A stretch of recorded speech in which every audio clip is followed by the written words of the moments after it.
नमस्कार। आज हम एक बहुत ही खास तारीख पर बात कर रहे हैं। 15 अगस्त 1947, भारत की स्वतंत्रता। हमारे पास जो स्रोत हैं वो इस दिन की कहानी, इसके पीछे का संघर्ष और जज्बातों को समझने में मदद करते हैं। तो चलिए इन स्रोतों के जरिए इस ऐतिहासिक सफर को देखते हैं। बिल्कुल। और ये समझना बहुत जरूरी है कि ये सफर कितना लंबा और मुश्किलों भरा था। इन दस्तावेजों में अक्सर कहानी की शुरुआत मतलब 1857 के विद्रोह से की जाती है, जिसे पहला स्वतंत्रता संग्राम भी कहा जाता है। हाँ, 1857 का जिक्र तो है। स्रोत मंगल पांडे, रानी लक्ष्मीबाई, तात्या टोपे जैसे नामों को सामने लाते हैं। क्या इन दस्तावेजों में ये बात साफ होती है कि ये सिर्फ एक सैनिक विद्रोह था या इसका असर आम लोगों तक भी गया था? स्रोत असल में इसी बात पर जोर देते हैं कि हाँ, शुरुआत सिपाहियों ने की, वो ठीक है, पर इसने ना ब्रिटिश शासन के खिलाफ एक बड़े पैमाने पर मतलब एक असंतोष की भावना जगा दी थी। ये वो चिंगारी थी जिसने आगे चलकर आजादी की लड़ाई की शक्ल ली। तो ये सिर्फ एक घटना नहीं, एक शुरुआत थी। अच्छा, और फिर जैसे जैसे 20वीं सदी आई, ये चिंगारी तो एक बड़ी आग बन गई हो। जी हाँ। यहाँ हमें स्रोतों में दो मुख्य रास्ते दिखते हैं। एक तो महात्मा गांधी का, वो अहिंसक रास्ता। इन लेखों में उनके दांडी मार्च का जिक्र है, नमक कानून के विरोध में।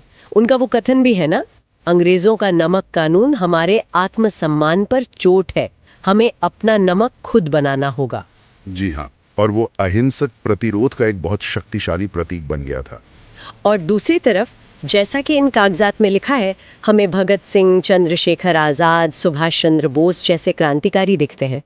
उनका रास्ता सशस्त्र संघर्ष का था।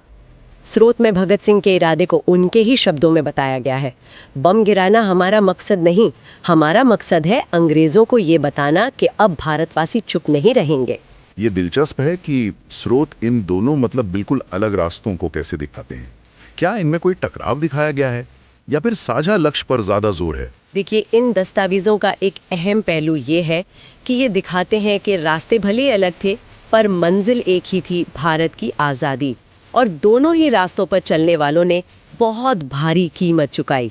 यहाँ हमें स्रोत से पता चलता है कि हजारों लोगों ने जानें दी, अनगिनत लोग जेल गए, उन्होंने यातनाएं सही, कई तो फांसी पर भी चढ़े। हाँ, करो या मरो जैसे आंदोलनों ने इस जज्बे को और तेज किया, जिसके बाद तो फिर बड़े पैमाने पर गिरफ्तारियां हुई। इन कुर्बानियों का जिक्र पढ़ते हुए ये एहसास होता है कि ये आज़ादी कितनी महंगी थी। और फिर आखिरकार वो दिन आया, 15 अगस्त 1947 की सुबह लाल किले पर तिरंगा फहराया गया।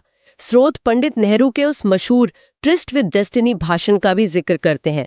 Eight the stroke of the midnight hour when the world sleeps, India will awake to life and freedom. यकीनन वो एक ऐतिहासिक पल था, इसमें कोई शक नहीं।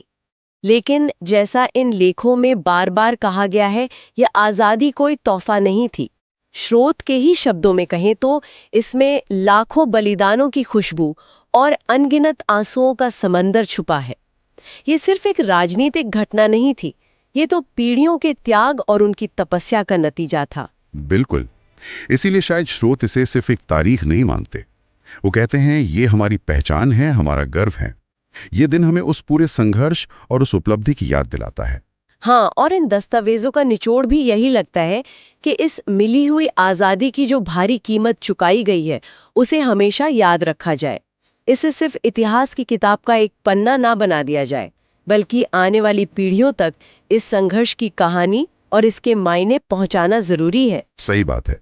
ये एक जिम्मेदारी का एहसास कराता है और शायद यहीं से एक सवाल उठता है जो श्रोता अपने साथ ले जा सकते हैं। हाँ, सोचने वाली बात है कि जिन अनगिनत लोगों ने ये बलिदान दिया, उनकी वो विरासत, वो लेगेसी आज के भारत के लिए क्या मायने रखती है।